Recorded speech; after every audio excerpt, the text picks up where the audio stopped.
There are so many iconic sites in London, but few are as well known as Trafalgar Square. In 1534, it was the Royal Mews, the stables for the Whitehall Palace.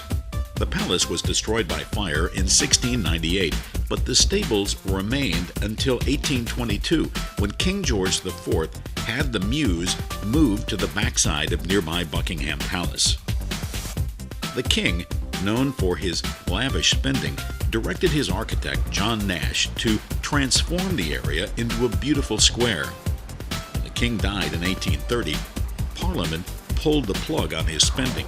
The project was turned over to Charles Barry, best known for his design of the Houses of Parliament and the Big Ben clock tower. His design called for a large art gallery and terraces overlooking a plaza with fountains. The original fountains were replaced in 1948 by Edwin Lutyens, who added the Art Deco sculptures. Initially, the square was to be named in honor of King William IV, but in 1835 it was changed to Trafalgar Square to honor the hero of the Battle of Trafalgar, Admiral Horatio Nelson. The sea battle against the French took place off the coast of Spain on October 21, 1805. Sadly, Lord Nelson was killed, but his fleet won a great victory. Nelson's column was designed by William Royalton. It's 169 feet tall, including the 18-foot statue of the Admiral, who faces south, looking down Whitehall toward Parliament. 4 lions, each weighing 7 tons, guard the base. They were designed by William Landseer, who supposedly used a dead lion from the London Zoo as his model. There are also 4 relief panels depicting great British naval victories. They were cast from melted-down French cannons. The large building covering the north side of the square is the National Gallery. It opened in 1833 and is one of the most visited art museums in the world. Each year, it welcomes 6 million visitors. The admission is free. So is the entertainment outside.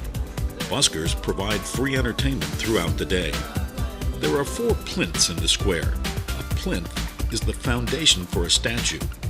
One, the so-called 4th plinth, never got a statue. Now it's used for temporary art installations like this. There are other statues around the square, including one of America's first president and hero of the Revolution, George Washington. It was a gift from the Commonwealth of Virginia. Trafalgar Square used to have a bad reputation for pigeons. It's estimated there were as many as 35,000. People loved to feed them, but it became a sanitation problem. In 2007, feeding was officially banned. Trafalgar Square is a popular place for large-scale demonstrations and celebrations. It has the smallest police station in Great Britain.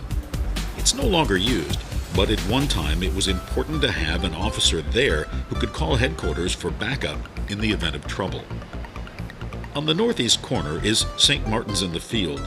The present building was built in 1722, but there's been a church there since medieval times. The church has a world-famous music program. It also has a restaurant in its crypt and is headquarters for the London Brass Rubbing Centre. In the southwest corner, you'll find the Admiralty Arch. It was built in 1912 to be a triumphal entry onto the Mall, which leads to Buckingham Palace. In 2012, the government sold a 125-year lease to a developer who plans to convert the building into a 100-room luxury hotel and exclusive private club. The far right arch has an interesting feature. There's a large bronze nose projecting from the wall. The nose is rumored to be a representation of the Duke of Wellington, perhaps a little envious of all the attention Admiral Nelson gets. Trafalgar Square is a must-see in London. Buckingham Palace, Parliament, Westminster Abbey, the Mall, Whitehall, No. 10 Downing Street, the Horse Guards, St. James Park, the Churchill War Rooms, and so much more, all within a 1-mile radius.